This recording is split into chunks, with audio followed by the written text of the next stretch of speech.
Hello everyone, I'm Peter Jordan, your host for Grow in Winnipeg. Winnipeg has long been known as a cultural cradle of Canada, so it's no surprise that we're a hub for creative industries. Let's talk about new media. There's a lot of seriously cool things happening here, and I can think of no one better to tell us about it than Executive Director of New Media Manitoba, Kevin Natchuk. But in that this is a creative industries video, let's get in the mood.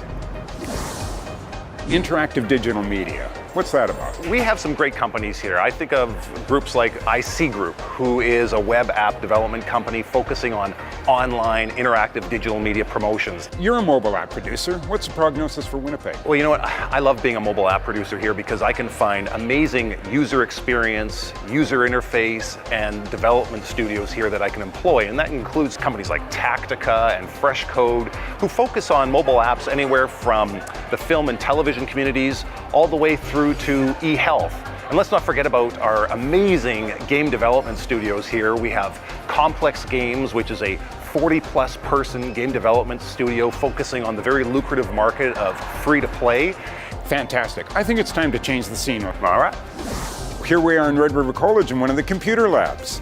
You know, this is really appropriate actually, because Red River College has an amazing digital media design program as well as a computer science department. I mean, we've got students here that are highly sought after in our industry. Now, what is the provincial government doing to help growth in your industry? Oh, we've got this amazing thing called the Manitoba Interactive Digital Media Tax Credit. It's a 40% labor tax credit that helps companies all the way from prototyping their product to development to essentially marketing their project. We've also got something called the Manitoba Commercialization Support for Business Program, and that covers a broader range of industries, also on the prototyping, development, and marketing side, and that makes us far more competitive on the world stage.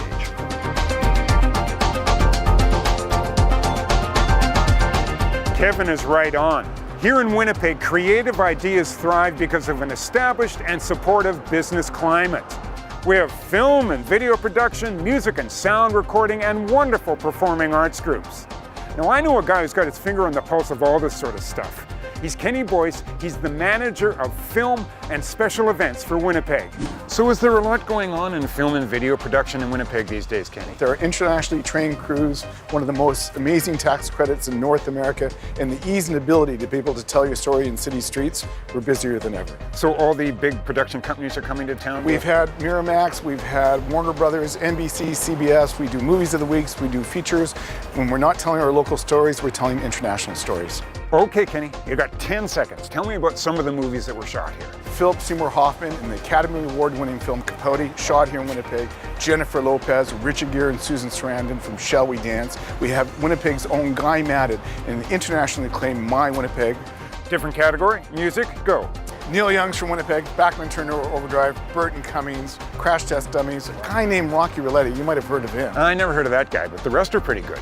And Kenny, we're big in performing arts too. We have Canada's Royal Winnipeg Ballet, we have the Royal Manitoba Theatre Centre, we have the second largest Fringe in North America here, we have the Cirque Molaire, the oldest theatre in Canada, in Winnipeg. Well, it really sounds like there's an awful lot going on in Winnipeg. We sell more tickets, Peter, for cultural activity than any other Canadian city. We have more cultural workers in Manitoba than agricultural workers. When people come to the city, if they're not visiting their family or friends or doing business, they're coming here because we are a city of culture.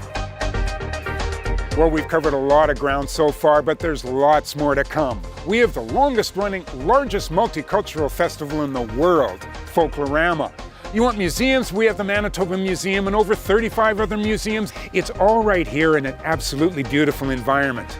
In fact, we should go talk to Dr. Frank Albo, who's an architectural historian, about how the architecture of this city inspires the creative industry. What makes Winnipeg unique and so special architecturally? We have great buildings of classical merit, like the Bank of Montreal building, Union Station, which was built by the same firm that built Grand Central Station in New York. You have this extraordinary building, the Manitoba Legislative Building. Now, the past is really important in Winnipeg. Our early city fathers thought big. We attracted the greatest architects, builders, craftsmen, sculptors to come here to make the city great.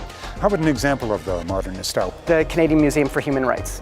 It's a building that architecturally is meant to take you through a processional journey that elevates the mind and gives you a sense of connection to the world. Clearly, our evolving urban landscape helps make Winnipeg an ideal spot to stake your creative claim.